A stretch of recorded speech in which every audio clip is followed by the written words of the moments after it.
"Willingly," said Powell, "mayest thou do thus." So Gwal went towards his own possessions, and the hall was set in order for Powell and the men of his host, and for them also of the palace, and they went to the tables and sat down, and as they had sat that time 12 months, so sat they that night, and they ate and feasted, and spent the night in mirth and tranquility. And next morning, at the break of day, "My lord," said Rhiannon, "arise and begin to give thy gifts unto the minstrels. Refuse no one today that may claim thy bounty." "Thus shall it be, gladly," said Powell, "both today and every day while the feast shall last." So Powell arose, and he caused silence to be proclaimed, and desired all the suitors and the minstrels to show and to point out what gifts were to their wish and desire. And this being done, the feast went on, and he denied no one while it lasted. And when the feast was ended, Powell said unto Heavy,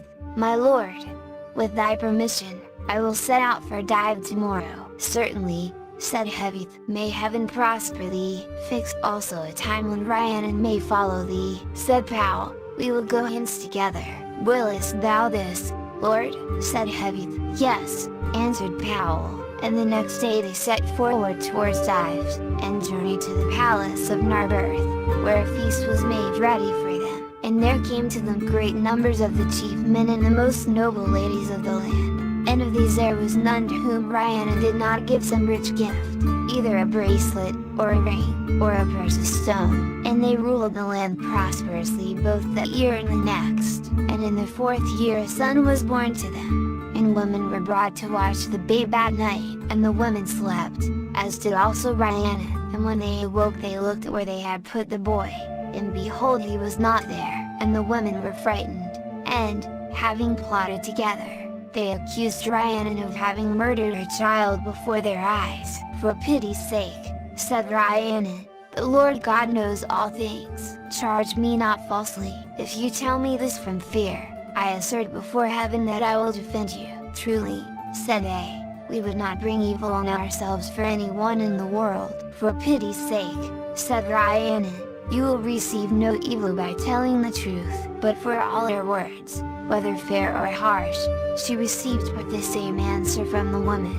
And Powell the chief of an oven arose, and his household and his hosts, and this occurrence could not be concealed, but the story went forth throughout the land, and all the nobles heard it. Then the nobles came to Powell, and besought him to put away his wife because of the great crime which she had done. But Powell answered them that they had no cause wherefore they might ask him to put away his wife. So Rhiannon sent for the teachers and the wise men, and as she preferred doing penance to contending with the woman, she took upon her her penance. And the penance that was imposed upon her was that she should remain in that palace of Narberth until the end of 7 years, and that she should sit every day near unto a horse block that was without the gate, and that she should relate the story to all who should come there whom she might suppose not to know it already, and that she should offer the guests and strangers, if they would permit her, to carry them upon her back into the palace. But it rarely happened that any would permit, and thus did she spend part of the year.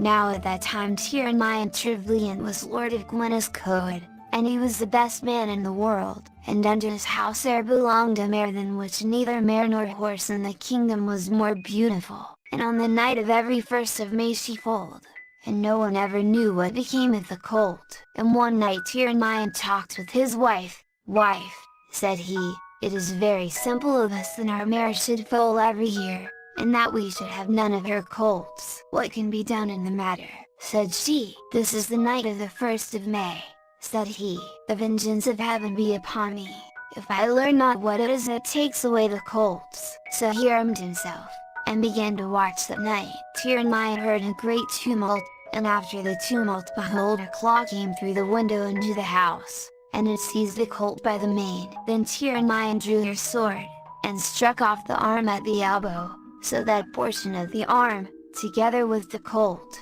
was in the house with him. And then did he hear a tumult and wailing both at once, and he opened the door, and rushed